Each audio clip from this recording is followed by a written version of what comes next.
Welcome to Suman TV. నేను మీ Suman TV Nag. టీన్ mind series. So ప్రతి ఇంట్లో ప్రతి పేరెంట్స్ చూడాల్సినటువంటి సిరీస్. ఇందులో ప్రతి దాంట్లోనూ పిల్లలకి మనం ఏం నేర్పిస్తున్నాము, ఏం నేర్పించాలి అనుకునేటువంటి విషయాల్ని నేను సుబ్బారావు గారు డిస్కస్ చేస్తున్నాము. అయితే మీ పిల్లల్లో వీడియోస్ చూసిన తర్వాత డెఫినెట్గా సుబ్బారావు గారితో కౌన్సిలింగ్ పడితే బాగుంటుంది అనుకున్నటువంటి వాళ్ళు ఎవరైతే ఉంటారో స్క్రీన్ మీద మీ కాంటాక్ట్ నెంబర్ కనిపిస్తుంది. దానికి మీరు కాల్ ఆర్ మెసేజ్ వాట్సాప్ చేసి మీరు అపాయింట్మెంట్ బుక్ చేసుకోవచ్చు.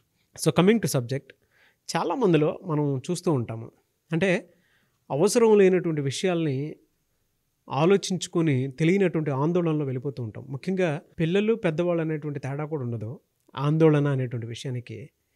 అయితే దీని నుంచి బయటపడాలి అని అంటే ఏం చేయాలి అనేటువంటిది ఒకసారి సుబ్బారావు గారి మాటలో అడిగి తెలుసుకుందాం. నమస్కారం సుబ్బారావు గారు. నమస్కారం అండి నాగరాజు గారు.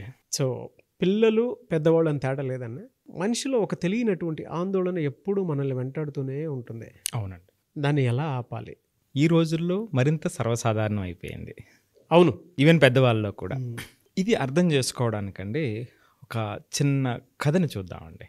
కంప్లీట్గా మనకు అర్థమైపోతుంది. అంటే అవసరమైనటువంటి ఆందోళన, అవసరం లేనటువంటిదా, ఏం చేయాలనేటువంటిది చాలా స్పష్టంగా ఒక కథలో చూద్దామండి. ఈ కథలో ఏమిటంటే అండి, ఒక పెద్ద బిజినెస్ మ్యాన్ ఆదివారం ఉదయం ప్రశాంతంగా అతని ఇంటి బాల్కనీలో కూర్చున్నాడండి.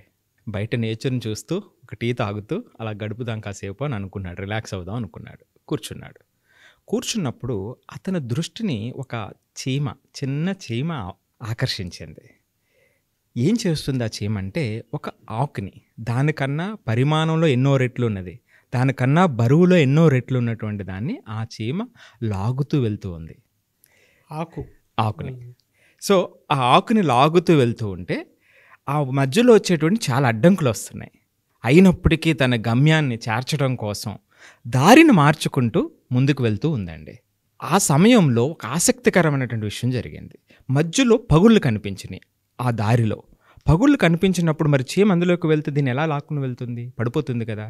అందుకనే చీమ ఆ పగుళ్ళని చూసి ఆకుకి వెనక భాగానికి వచ్చి దానికి ముందు గెంటి, సో పగుళ్ళంతా కవర్ చేసేటట్టుగా ఆ ఆకు మీద నడుచుకుని అటుపక్కకి వెళ్ళి మళ్ళీ అటుపక్క నుంచి లాక్కుని వెళ్ళిందండి. ఒక్కసారిగా ఆయన షాకు. ఏంటి, సృష్టిలో ఇంత చిన్న జీవిలో ఆలోచన, విశ్లేషణ, తర్కం, సమస్యను అర్థం చేసుకుని అధిగమించటం ఆ చిన్ని మైండ్లో ఉంటుందా? సృష్టి ఎంత గొప్పది. ఒక్కసారిగా ఆశ్చర్యపోయాడు ఆయన. సో అక్కడి నుంచి కొంచెం ముందుకు వెళ్తే అది జాగ్రత్తగా ఆకుని కష్టపడి 1 అవర్ పాటు చూస్తూ ఉన్నాడు దీన్ని. చివరికి దాని గమ్యస్థానానికి తీసుకెళ్ళింది. దాని గమ్యస్థానం అంటే ఏంటంటే, ఒక హోల్ ఉంటుంది కదా, ఒక రంధ్రం దగ్గరికి తీసుకెళ్ళింది. అది లోపలికి వెళ్ళాలి. రంధ్రం దగ్గరికి వెళ్ళి చూసింది, ఈ ఆకు చూసింది. మళ్ళీ ఎలా తీసుకెళ్ళగలదండి? ఆకులో రంధ్రం లోపలికి ఎలా వెళ్తుంది? ఇంత కష్టపడి ఇంత ప్రయాణం చేసి తీసుకొచ్చినటువంటి ఆ ఆకుని అక్కడే బయట వదిలేసి లోపలికి వెళ్ళిపోయింది.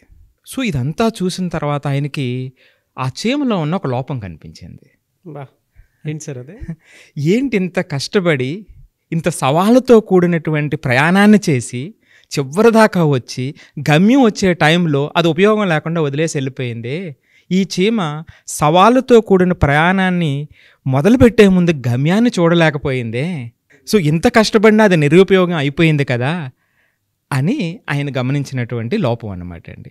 సో అప్పుడు దీన్ని మన జీవితంలో కూడా ఇలాగే అవుతుంది కదా అని ఒక జీవిత పాఠాన్ని ఆయన చెప్పాడండి.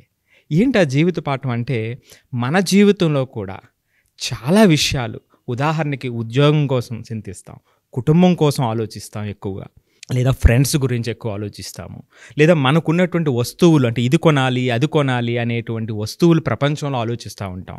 సో వాళ్ళ దగ్గర ఇది ఉంది, మన దగ్గర ఇది లేదు అని ఈ ప్రవాహంలోనే మనం ఉండిపోతాం కదా. మరి ఇవన్నీ సాధించి తర్వాత చివరి వరకు మనతో ఉంటాయా?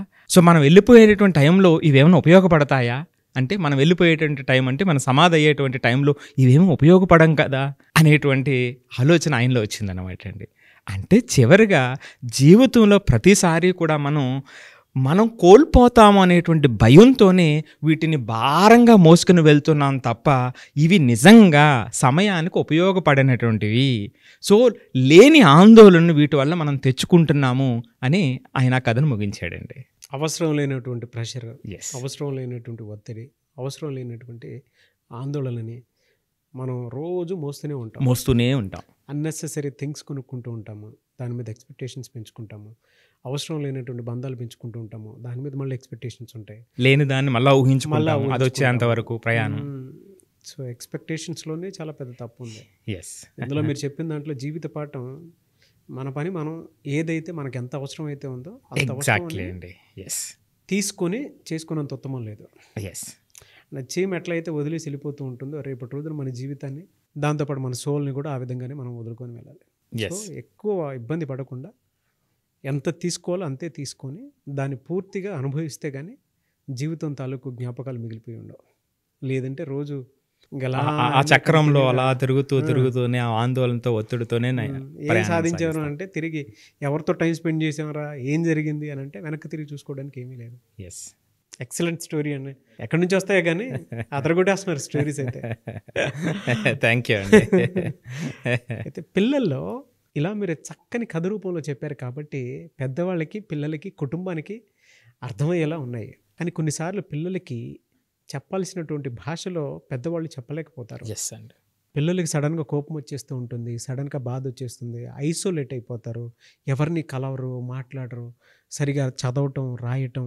దాంతోపాటు కొంతమంది పిల్లల్లో మనం చూస్తే ప్రవర్తన విచిత్రంగా ఉంటుంది. ఈవెన్ ADHD అటాక్ అయినప్పుడు, అంటే ఒక్కొక్క డిజార్డర్లో ఫామ్ అయినప్పుడు పిల్లల్లో ఏ విధంగా అయితే ఉంటుందో ప్రవర్తన పెద్ద అయిన తర్వాత కూడా అలానే కనిపిస్తూ ఉంటుంది కొంతమందిలో మనకి. ఎస్, సో వీటన్నిటి నుంచి బయటపడడానికి మీలాంటి ఒక బిహేవియరల్ థెరపిస్ట్ దగ్గరికి రావాలి, అపాయింట్మెంట్ తీసుకొని అనుకున్నటువంటి వాళ్ళు ఉంటారు. మిమ్మల్ని అప్రోచ్ అవ్వాలంటే ప్రాసెస్ ఏంటి? సో తప్పకుండా అండి, స్క్రీన్ మీద ఏదైతే స్క్రోల్ అవుతుందో ఆ నెంబర్ని కాంటాక్ట్ చేస్తే మన టీం కంప్లీట్ డీటెయిల్స్ వాళ్ళకి అందిస్తారండి.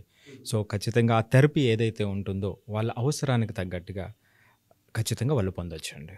కొంతమంది పిల్లలు అయితే ఎడ్యుకేషన్కి సంబంధించి బెస్ట్ కెరీర్ ఏంటి, ఎస్, లోన్స్ ఎక్కడెక్కడ దొరుకుతాయి, వాటికి సంబంధించినటువంటి డేటా కూడా అడుగుతూ ఉంటారు. అవునండి. సో వాళ్ళకు కూడా మీరు ఎస్ అండి, కెరియర్ గైడెన్స్కి సంబంధించి వాళ్ళు ఏదైతే ఫీల్డ్ని ఎక్స్పెక్ట్ చేస్తున్నారో దానికి కంపాటబిలిటీ వాళ్ళకి ప్రస్తుతం ఉందా లేదా, వాళ్ళ ఇంట్రెస్ట్లు దానికి సరిపోతున్నాయా లేదా, వాళ్ళ సామర్థ్యం దానికి సరిపోతుందా లేదా, సరిపోవాలంటే ఏం చేయాలనేటువంటివి సైంటిఫిక్ అసెస్మెంట్స్ కూడా మన దగ్గర ఉన్నాయండి.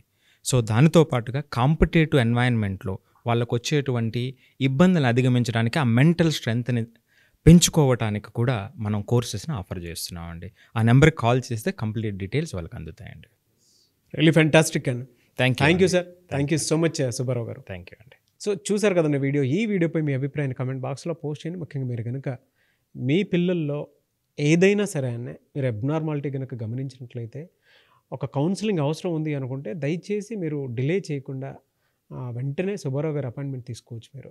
అండ్ ఈ వీడియో లైక్ చేయండి, షేర్ మాత్రం తప్పకుండా చేయండి. ఇలాంటి మరిన్ని వీడియోస్ కోసం మా ఛానల్ ఫాలో అవ్వండి. Thank you.